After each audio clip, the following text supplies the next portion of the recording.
Olá, Igreja da Cidade, tudo bem com vocês? Hoje nós vamos falar um pouquinho sobre o estudo de GDC aqui dessa semana. Mas antes, queria ler com vocês o devocional, que é muito importante nós estarmos em dia. E é importante também você incentivar os membros do seu grupo da cidade a sempre estarem conectados com as promessas de Deus.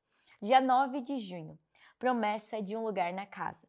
Em Isaías 56, 6, 7 diz: E os estrangeiros que se uniram ao Senhor para servi-lo, para amarem o nome do Senhor e prestar-lhe culto, todos os que guardarem o sábado, deixando de profaná-lo, e que se apegarem à minha aliança, esses eu trarei ao meu santo monte e lhes darei em minha casa de oração. Seus holocaustos e demais sacrifícios serão aceitos em meu altar, pois a minha casa será chamada casa de oração para todos os povos. Aqui Deus traz muito a importância de nós mantermos a nossa casa como um holocausto vivo, de adoração, de sacrifício. E Deus diz que quanto mais a gente convida Ele, mais a gente invoca mesmo o nome dEle, Ele está aqui no nosso meio e Ele quer habitar aqui.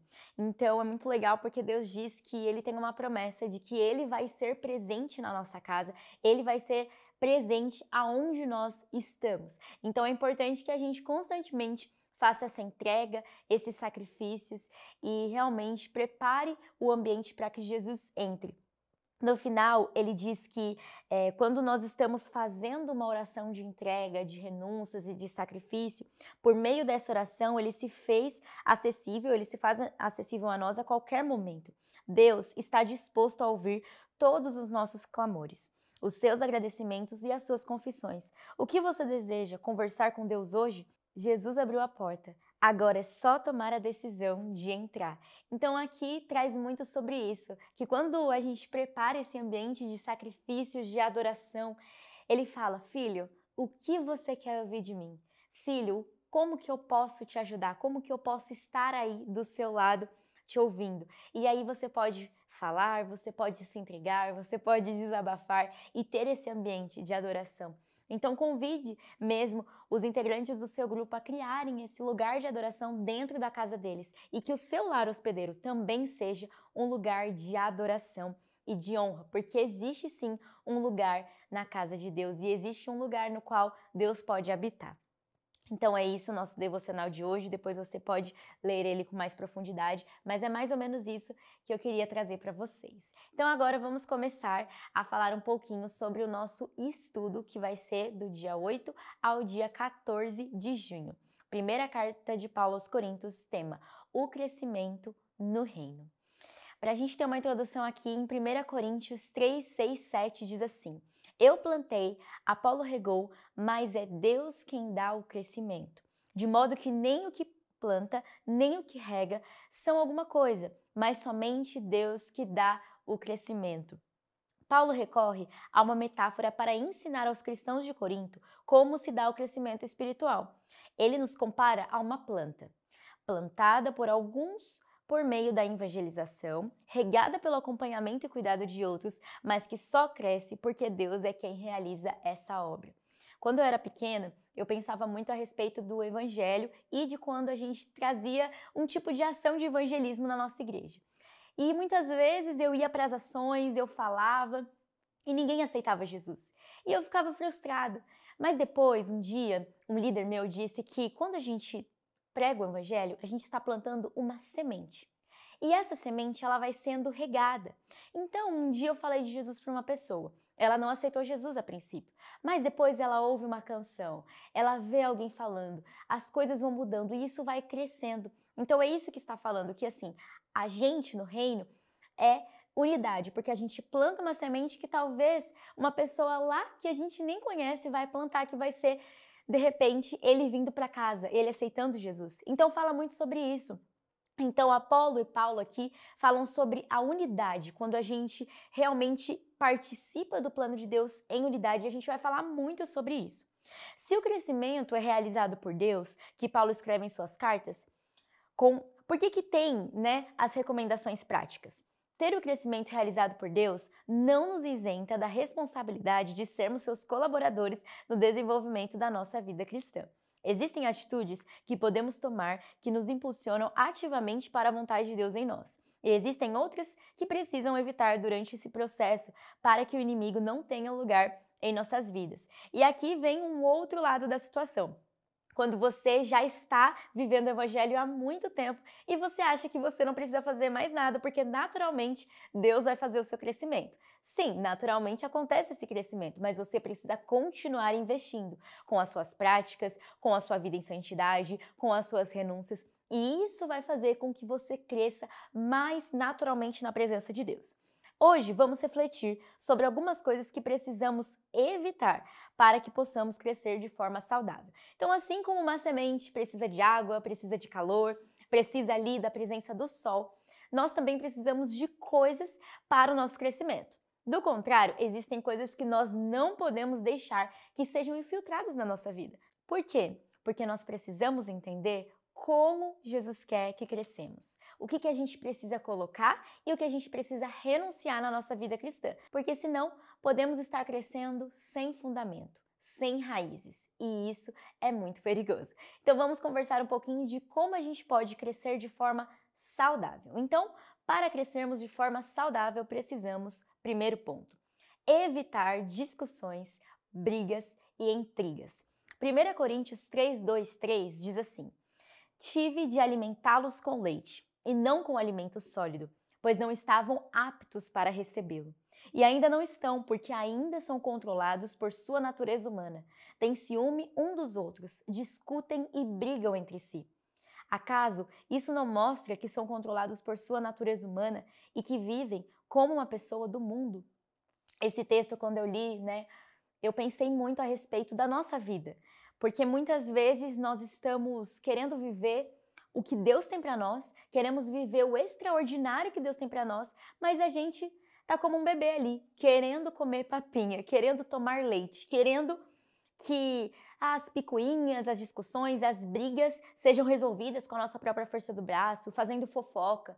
Eu penso que um dos maiores venenos, que hoje a gente encontra na unidade da igreja é a fofoca, porque gera picuinhas, gera desconexões, e é como se a gente estivesse esperando um banquete de Jesus com alimentos sólidos, alimentos fortes, mas na nossa vida cristã a gente lida com a santidade como se fosse um bebê, como se a gente não tivesse responsabilidades, como se a gente nem tivesse ali estruturas para comer uma comida sólida. Então, aqui, o que ele está falando para a igreja? Pessoal, vocês estão querendo viver os planos de Deus, a grandiosidade de Deus, mas você fica de fofoca com seu amigo, você fica de intrigas com seu amigo. Então, isso não cabe dentro de nós, não cabe dentro do evangelho. Então, a gente precisa falar um pouquinho sobre isso, até mesmo no nosso grupo de GDC. Em Romanos 8:29 e Romanos 8:15 tem algumas questões que eles trazem aqui. Através de Jesus, nós somos adotados por Deus como seus filhos e passamos a fazer parte da família de Deus, e por isso chamamos uns aos outros de irmãos na fé. Como parte de uma mesma família, Paulo deixa claro em sua carta ao povo de Corinto que ali não deveria haver lugar para ciúme, discussões e brigas. Sendo membros de uma mesma família, devemos utilizar o amor derramado por Deus em nós para contornarmos qualquer desavença que possa tentar se levantar em nosso meio. O texto continua e Paulo diz que o ciúme, as discussões e brigas são indicadores de que o que está controlando a nossa vida é a nossa natureza humana e não o Senhor. O que traz aqui que é muito importante. Nós não vamos crescer e continuar o nosso crescimento espiritual e o nosso crescimento como corpo de Cristo se nós ficarmos olhando para o pequeno, se nós ficarmos focando no que o nosso amigo deveria fazer, no que aquilo deveria acontecer. A justiça pertence a Deus, a justiça pertence à bondade de Deus. Então nós devemos confiar e não olhar para as coisas terrenas, sabe? Como se elas fossem muito grandes. Eu penso que na nossa igreja a gente conversa muito sobre coisas grandes, coisas muito assim, que vão impactar as nações. Só que às vezes, sabe por que nós não estamos vivendo isso? Porque nós estamos com picuinhas com o nosso próximo, porque a gente está com briguinhas, questões no coração que, sabe, estão gerando uma atmosfera de escassez, uma atmosfera onde não é nutrida, uma atmosfera onde não tem crescimento. Isso não é bom para a nossa igreja família. Então, você precisa vigiar e buscar também aconselhar e ajudar os seus amigos e os seus liderados a entender a importância de ter uma vida santa no seu dia a dia. Então, aqui tem uma questão prática que ele traz aqui. O que você pode fazer de forma prática para cultivar um ambiente de paz e amor em seu grupo da cidade e igreja? Então, você sabe que sempre no seu grupo da cidade tem, às vezes, algumas questõezinhas. Como você pode tratar isso em paz? Então, fique aí o questionamento. O segundo, viver em unidade. 1 Coríntios 3, 6, 7 diz: Eu plantei, Apolo regou, mas é Deus quem dá o crescimento, de modo que nem o que planta, nem o que rega são alguma coisa, mas somente Deus que dá o crescimento. Eu me lembro novamente sobre as ações de evangelismo. Existem muitas pessoas que vêm na igreja, né, e aceitam Jesus, mas também tem pessoas que são salvas em ações externas que nós fazemos. E muitas vezes nós não fomos a primeira pessoa que falou de Jesus ali para ela, mas a gente plantou uma semente. Depois a gente vai regar. Ou ela de repente aceita Jesus, mas porque já alguém alguma vez lá atrás plantou uma semente. Então, a igreja não tem competição, sabe? Ai, não, porque eu consegui 50 pessoas para Jesus. Não, você plantou suas sementes. E a pessoa que colher, graças a Deus que essa pessoa vai para o céu, graças a Deus que essa pessoa aceitou Jesus. A gente não pode ter esse tipo de comparação, porque isso adoece o corpo de Cristo. Isso é ruim para o corpo de Cristo. 2 homens haviam sido levantados por Deus para o trabalho de evangelização e cuidado da igreja com Corinto, Paulo e Apolo, que é o que eu disse aqui. Isso foi o bastante para que a igreja ali levantasse uma polêmica relacionada a partidarismos. Então aqui ele estava falando que, quem que é mais importante? Apolo ou Paulo? Esse pastor ou esse pastor? Esse líder ou esse coordenador? Esse supervisor? Gente, chega! Aquilo que a pessoa faz não tem diferença se ela tem uma hierarquia maior ou menor. Você precisa entender que todos no reino são corpo, são um membro. Às vezes alguns têm uma função mais difícil, uma função mais profunda. Às vezes alguns têm uma função mais leve, mas todos são parte do corpo de Cristo. Então aqui ele fala sobre essa questão que alguns escolhiam outros, mas a gente não pode ter esse pensamento enquanto os cristãos. E aí vem um questionamento, uma pergunta, que o que você pode gerar no seu ambiente de GDC? Peça para que cada participante diga uma ação ou uma qualidade que enxerga na pessoa ao lado e que abençoe o reino de Deus. Isso é muito incrível, porque muitas vezes a gente olha só para o líder de GDC, né? Os seus liderados olham só para você e falam assim, não, ele é incrível. Ele é isso, ele é aquilo, mas será mesmo que só o líder de GDC que tem pontos para contribuir na igreja? Tem pontos para contribuir ali no grupo da cidade? Se Deus nos fez como igreja, não é só uma pessoa, então é para todos colaborarem. E agora vamos para o terceiro ponto. Para crescermos de forma saudável, precisamos buscar o discernimento em Deus. Em 1 Coríntios 3,18 diz assim: Não se enganem, se algum de vocês pensa que é sábio segundo os padrões dessa era, deve tornar-se louco para que se torne sábio. Isso é muito interessante, porque nós, quando vamos crescendo na fé, quando temos anos de igreja, a gente pensa ou acha que sabemos de alguma coisa. Eu nasci na igreja e muitas vezes eu vejo as pessoas saindo, voltando e tudo mais, e eu permaneço aqui. Eu tenho que cuidar muito do meu coração para não achar que eu sei mais do que um novo convertido, porque muitas vezes o novo convertido ele me ensina sobre a paixão, sobre o primeiro amor de Deus, porque eu já tô aqui. Então, às vezes vai esfriando, eu tenho que olhar para o meu amigo que tá super empolgado e me empolgar junto com ele, sabe? Isso é muito importante. E não achar que eu sei de todas as coisas. Até mesmo você, líder de GDC, para você criar outros líderes, você pode mostrar que a liderança é acessível. A liderança, ela é unidade, a liderança é mutualidade, né? Como a gente está falando na nossa série de mensagens aos domingos. É importante você trazer essa unidade, porque se você demonstrar que você é muito inteligente, muito sábio das escrituras e se colocar num nível superior às pessoas, até mesmo quando você estiver dando o estudo de GDC, as pessoas vão olhar e vão falar: eu acho que eu nunca vou chegar nesse lugar, eu acho que eu nunca vou conseguir ser um líder de GDC. Mas isso estagna, isso depois você vai ficar procurando líderes, aprendizes e você não vai ter. Por quê? Porque você não cultivou, você não criou. Então, se você está achando que você é sábio demais, é melhor você ler 1 Coríntios 3,18, porque é bem importante para o seu coração. Aqui ele traz uma questão. Como cristãos, devemos entender que nosso papel é viver de acordo com a perspectiva do reino espiritual. Isto é, trocar as convicções herdadas do mundo caído pelas verdades apresentadas por Deus. Por isso, não devemos comparar a sabedoria do mundo com a sabedoria de Deus. Eu acho muito legal na igreja porque existem líderes mais novos que lideram pessoas mais velhas. E isso, no dia a dia, numa empresa, fora, é loucura. Porque como assim? Essa pessoa tem 1 ano de empresa e ela já tá me liderando e eu tô aqui há 10 anos. No reino de Deus é tudo engraçado, é tudo maluco. Por quê? Porque Deus, ele não olha a sua idade, ele não olha o nível de inteligência do mundo que você tem. Ele olha o seu coração e o quanto o seu coração é aprendiz ou não. Sabia que existem pessoas que Deus coloca não porque ela tem total capacidade, mas é porque ela tem um coração moldável. Então, muitas vezes, Deus não vai colocar uma pessoa que já sabe de tudo, porque ele não vai conseguir moldar, ele não vai conseguir estruturar. Então, às vezes, você não está no lugar que Deus tem para você porque você não tem um coração moldável. Já parou para pensar nisso? Não é porque você não é capaz, você é muito capaz, você é líder de GDC agora. Mas porque você não tem um coração moldável, um coração servo, um coração humilde. Então, reflita sobre isso, é muito importante. Aqui ele diz: ao mergulharmos nas Escrituras, vemos um caso muito prático de quando isso aconteceu, que é Noé. Ao receber as instruções sobre o dilúvio e como isso deveria proceder, ele aceitou de prontidão as ordens de Deus e começou a construir uma arca. Noé pode ter parecido louco para as pessoas de sua época, mas ele sabia que a verdadeira sabedoria estava em obedecer a Deus. Então é isso, às vezes a gente vai obedecer a Deus coisas que assim não fazem sentido, sabe? Andar sobre as águas mesmo, você não tá vendo o chão e você tá pisando. Imagina Noé numa situação, num ambiente onde nunca tinha chuva, e ele está construindo uma arca por conta de um dilúvio. Não faz sentido, um lugar que nunca caiu uma gota de água e do nada virar um dilúvio.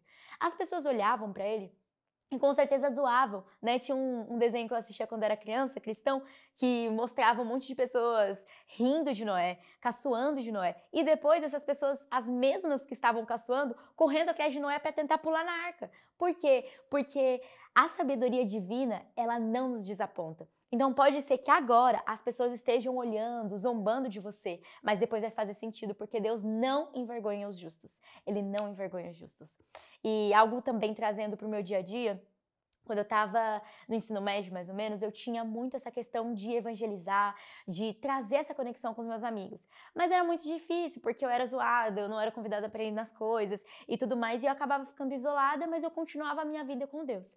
E depois de 6 anos, eu me formei há 6 anos no ensino médio, existem amigos que vêm buscar conselhos, porque eles me viam lá há 6 anos atrás, conectada com Jesus. Então, às vezes eles até me chamavam de louca, falavam que eu era estranha, mas hoje eles estão tentando pular na arca, sabe? Então é muito engraçado isso. Então permaneça, porque o discernimento ele nunca vai desapontar. Se você busca em Deus, às vezes não vai fazer sentido agora, mas depois vai fazer. E 2 pontos de perguntas que você pode ter aí no seu GDC. Quais são as vozes do mundo que você tem escutado e que podem estar te afastando do discernimento de Deus? Será que é orgulho, a vitimização, a comparação? Reflita.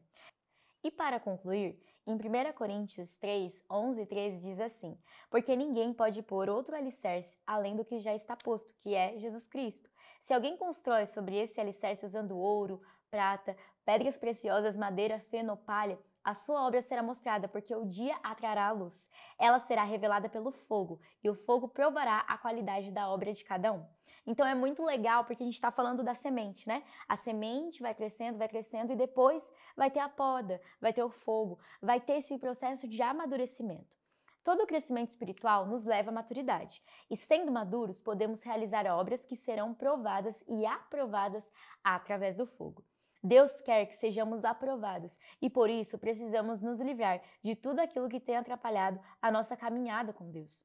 Você foi chamado para pertencer a uma família espiritual, onde todos são colaboradores de um mesmo propósito, o de honrar e glorificar ao nome de Deus. Todo crescimento espiritual nos leva à maturidade, e sendo maduros, podemos realizar obras que serão provadas e aprovadas através do fogo. Então aqui a gente pensa muito sobre a questão da nossa vida cristã, porque vão ter momentos difíceis, momentos de poda, momentos de fogo. E assim como visto num livro Esmagados, se você não leu, te aconselho a ler, de T.D. Jakes, ele diz muito sobre isso, que o melhor vinho, ele é prensado, de uma forma muito, muito forte, porque daí sai o melhor do suco da uva. Então é importante a gente entender que quanto mais esmagados no reino de Deus a gente for, melhor seremos para o reino, melhor seremos para a nossa igreja, melhor seremos para o nosso próximo. Então, quando vier o fogo, mesmo que esteja difícil, permaneça, porque você está sendo forjado. E aconselhe também os seus liderados a serem forjados também. Aqui, para finalizar, ele diz assim: agradamos ao coração de Deus quando escolhemos a unidade, a submissão ao Pai e uma vida pautada pelo Evangelho. Que possamos permitir que o Espírito Santo molde o nosso caráter, cure as feridas do passado e alinhe nossa visão com os céus, para que, como Noé, sejamos obedientes, mesmo quando tudo isso parecer loucura. O crescimento no reino é consequência dos corações rendidos, aliançados e sensíveis à voz de Deus. Então, basicamente, esse trecho resumiu todo o nosso estudo de GDC. Então, nós precisamos ser maduros, cristãos que estão em eterno crescimento, sendo aperfeiçoados e cuidados. E até tem aqui para uma aplicação a rota de crescimento para vocês fazerem ali com o link do IP, porque é muito importante. Às vezes a gente acha que a gente viveu a nossa vida, mas na verdade tem muita coisa ainda no profundo de Deus. E também de indicação de leitura, o livro Igreja Família, do pastor Carlito. E aí, ao finalizar, queria trazer também uma reflexão para você, para o seu coração, para você entender, será que eu tenho vivido realmente uma vida com Deus? Será que eu estou procurando, de repente, um GDC? Você tem um GDC? Chegou a hora de procurar, muito importante, sabe? Vai ter um QR Code aqui que você pode se conectar e você pode entrar ali nesse universo que é muito legal, porque quando a gente está no GDC, um vai apoiando o outro, um vai perguntando do outro e a gente vai crescendo enquanto igreja. Ou de repente você está afastado da fé. Esse é o momento de você voltar, sabe? Não sei, de repente você caiu nesse estudo e você quer mergulhar mais na palavra. Então é o momento para você aceitar Jesus, sabe? Voltar para os caminhos dele, ou pela primeira vez aceitá-lo. Eu não sei como está o seu coração, não sei como está as suas circunstâncias, mas esse é o momento, sabe? Às vezes Deus separou esse momento para você. Eu não sei, mas Ele sabe exatamente esse momento. E agora eu queria finalizar com uma oração, para que você também tenha um estudo de GDC excelente e extraordinário aí no seu lar hospedeiro. Jesus, muito obrigada, Pai, pela sua presença. Muito obrigada, Jesus, porque o Senhor nos ajuda não só a crescermos na tua presença, mas a mantermos fé na sua presença, mantermos conectados na sua presença, Deus. Obrigada, Jesus, porque o Senhor não nos entrega um monte de coisa e fala assim, resolvam, mas o Senhor nos ajuda a crescer, o Senhor nos ajuda a desenvolver. Obrigada, Jesus, pela nossa igreja da cidade, obrigada, Jesus, pela nossa rede de grupos da cidade, obrigada pela sua bondade, que tem permanecido fiel no nosso coração, na nossa mente, Pai. Que em nome de Jesus o Senhor nos ajude a buscarmos uma trilha de maturidade na nossa fé cristã e que a gente aconselhe também outras pessoas, os nossos liderados, a nossa família, o nosso próximo, a continuar, Jesus, vivendo essa maturidade com o Senhor. Muito, muito obrigada, Jesus, porque eu creio muito que a sua justiça e a sua bondade mesmo vão continuar nos seguindo, nos acompanhando, Pai. E que em nome de Jesus, cada GDC aqui receba uma porção sobrenatural do céu. Em nome de Jesus. Amém. Deus abençoe muito a sua vida e esse foi o nosso estudo de GDC.